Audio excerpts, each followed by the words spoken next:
What's up guys, welcome to Vintage Genetics, where it is all about classic bodybuilding. Today is a simple yet effective workout for the back and the rear delts, increasing the width and especially the thickness of the back. For me, the thickness has to be worked on more than the width, so I do start out with 2 width exercises, but then the rest will be focused on the thickness. And for width, always use a full range of motion. Do you enjoy the music, you guys? I know, it's amazing, but we are starting out with the lat pull down because I want to work more on the back thickness, so we're only going to do 2 lat pull downs, but the first one is actually behind the neck, which works the thickness a little bit as well, and you will see the next pull down in just a minute. And after that we're going to do mostly rowing to make the back as thick as possible, so let's do it. Okay, so I mentioned that the reason why I do a lat pull down behind the neck first is because I feel like it works the thickness a little more, especially in the upper back. If you look closely at my traps, you can see them contracting when I'm pulling the weight down, and the only way that this happens is if you pull the weight down all the way below 90 degrees of your arms. So the moment that you pull the weight all the way to your neck, that's when you get the thickness part of your back to work and to get the maximum benefit of both the width and the thickness. But as you can see, the stretch is always key. And then this one I got actually from Ronnie Coleman, the lat pull down from the front, but without actually something to hold you down. I'm sitting backwards, so I don't have anything to hold me down on my legs, so if you don't weigh very much, it's going to be a difficult exercise, but if you did everything right, you shouldn't be able to go heavy on this one anyway. So again, go all the way up. You can see my lats stretching, and this one is more for the stretch and the width of the back, because you will feel a difference between sitting like this and sitting regularly facing the stack. And I gotta say, you will notice the difference between sitting like this and vice versa, because if you sit like this, you pull the weight straight down as opposed to having to lean back and pulling the weight in a rowing fashion almost. So that is the difference, and that's why it's a lot heavier. And then we move on to a rowing exercise for the back thickness. And for some reason I was quite tired today. This was after my breakfast and I only waited 1 hour, so I still had the breakfast in my stomach kinda messing me up, to be honest. And that caused me to be quite tired because my body was still pumping blood to the intestines and the entire system right there instead of the muscles. But slowly the pump came into the muscle cells where it belongs, and I rejuvenated my energy. But anyway, this exercise is quite amazing for the lower back and the back thickness overall. And I like the unilateral row, which means using only one arm at one time, because you can simply get a deeper contraction. If you look at my upper body, you can see it twisting just a little bit at the very end, and you cannot do this if you do both arms at the same time.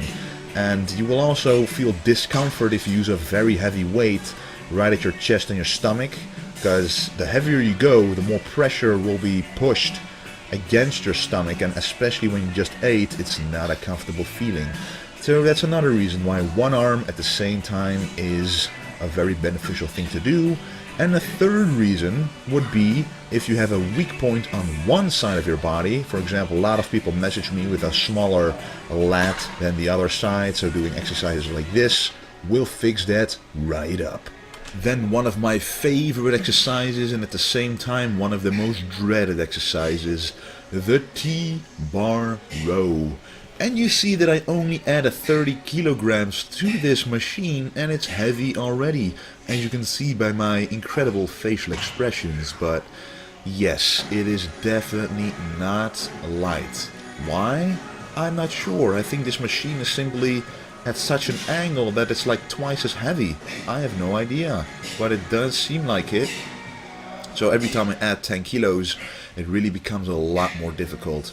And what I'm trying to do is maximize the stretch and keep the back not too much upright, so that I get the maximum benefit of both the stretch for the back width and the contraction for the back thickness.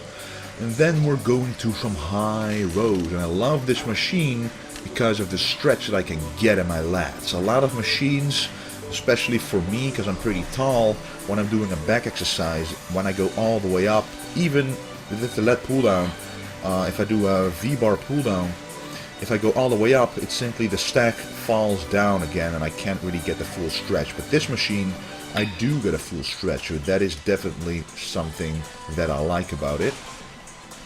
But this does look a little bit like a V-bar pull down, except at the very end, the two handles diverge, is that what you call it? They kind of move away from each other, and this causes a different angle that you target on your back. With the V-bar, you're basically stuck at the same width, but this one changes width as you go. It's a natural movement for the back.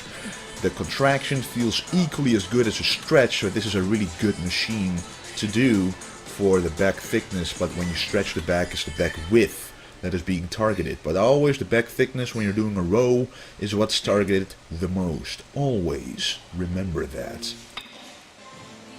And after doing all those back exercises, the rear delts are crying, screaming for attention. So we're starting out with some rear delt flies. And it's difficult to see right here, but the rear delts are contracting very hard right now, and the volume is pretty high. The first set is 20 reps, and the sets after that are about 15 reps.